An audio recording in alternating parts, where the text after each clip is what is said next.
हमारे एक सब्सक्राइबर ने कहा कि कई मरतबा पादरी साहिबान कलाम सुनाते हुए बीच में कहानियाँ सुनाते हैं, कभी इधर की कहानी कभी उधर की कहानी, और कहानियाँ सुनाते सुनाते कभी कभी वो जुगते लगाना शुरू कर देते हैं, और अगर कुछ और ना उनको याद आए तो अपने घर की कोई ना कोई कहानी सुनाना शुरू कर देते हैं।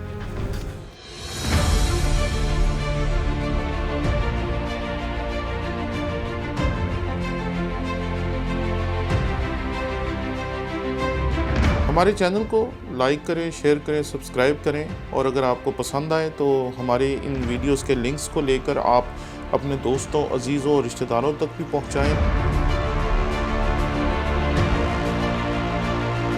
ताकि उन लोगों तक भी खुदा उनका कलाम पहुंचाने में आप हमारे साथी हो सकें जो शायद हमारे चैनल को भी नहीं देखते या मुझे नहीं जानते, और शायद उन्होंने आज तक हमारे चैनल को देखा नहीं है, ताकि वो भी हमारे चैनल को लाइक करें, शेयर करें, सब्सक्राइब करें, ताकि वो भी खुदा उनके कलाम को सीखने के इस सिलसिले में शरीक हो सकें।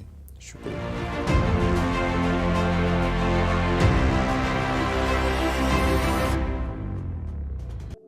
मसीह यीशु के अज़ीम व जलील नाम में आपकी सलामती हो। मेरा नाम पादरी प्रोफेसर टोनी विलियम है।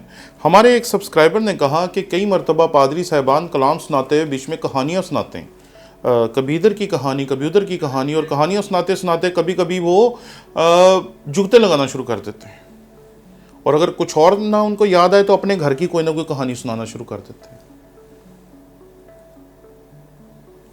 जो शख्स कहानी सुनाता है उसके पास कोई ना कोई कहानी होती है। जिसके पास कोई कहानी नहीं होती वो सुनाएगा क्या?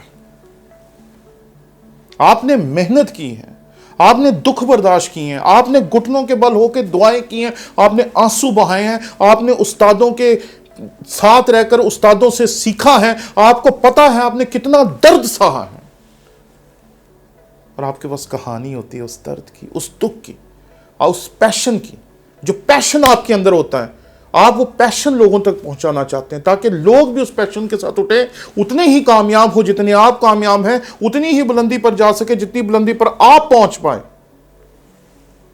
लेकिन जिनके उस कहानी नहीं होती, वो कहते हैं कि स्टोरियां सुनाता रहता। वो स्टोरियां नहीं है। मैंने पंजाब की तारीख में ये बात बड़ी वाज़े देखी, जब तक खुदा के खुदाम ऐसे रहे जिनकी सादा मुनादी थी, तब तक पंजाब में बेदारी रही। सादा कहानी। मैंने तौबा की, खुदा ने मेरे गुनाह माफ़ कर दिए। आप तौबा करें, खुदा आपके भी गुनाह माफ़ कर देगा।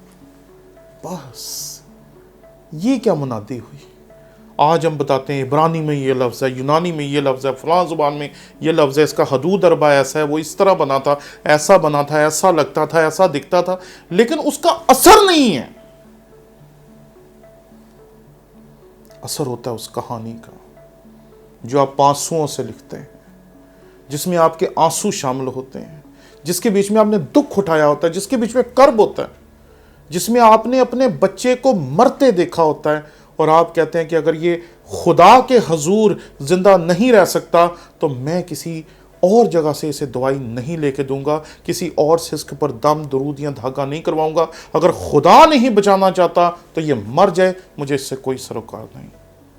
दम है इस कहानी में, क्योंकि उस दिन उस खुदा के खादिम ने फैसला किया था कि अगर मेरे खुदा के नाम में ये बच्चा नहीं बच सकता तो मर जाए। मैंने तौबा की, मेरी जिंदगी बदल गई। ये ऐसे ही है जैसे आप एक नोट की गवाही देते हैं कि भाई ये खरा है, मैंने ऐसे चेक किया, ये खरा साबित हुआ, आप भी इसे ऐसे चेक करेंगे, ये खरा साबित होगा।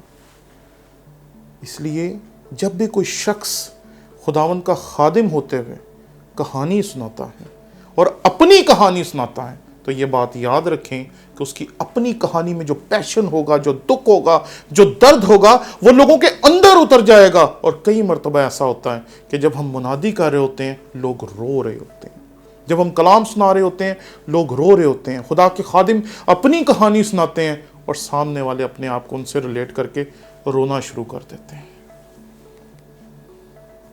आप उनके तजर्बात को बुरा समझते हैं, वो कहानी सुनाते हैं, वो स्टोरियाँ सुनाते हैं, वो ये सुनाते हैं। ये बात दुरुस्त है कि कई मरतबा जिन लोगों के पास खुदावंद का कलाम तैयार नहीं होता, वो इस तरह के काम ज़रूर करते हैं।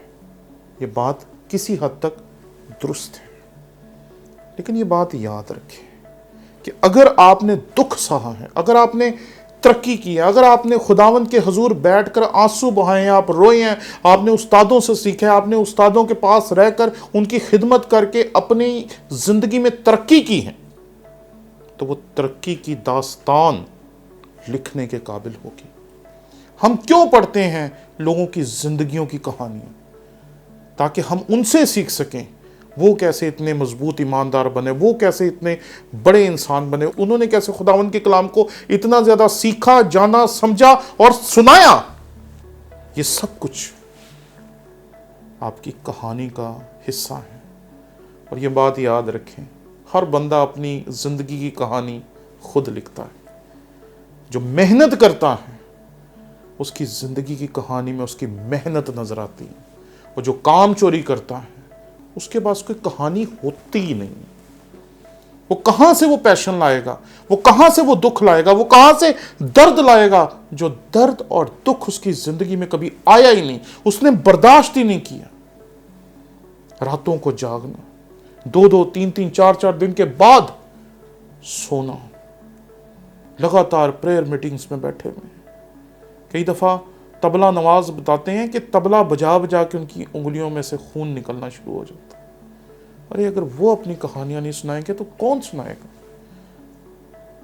इसलिए ये बात याद रखिए कि अपनी जिंदगी की गवाही देना या अपनी जिंदगी की कहानी सुनाना ये गलत बात नहीं है, लेकिन तैयारी किए बगैर पुलपट पे जाना मेरे नज़दीक ये किसी गुनाह से कम नहीं है।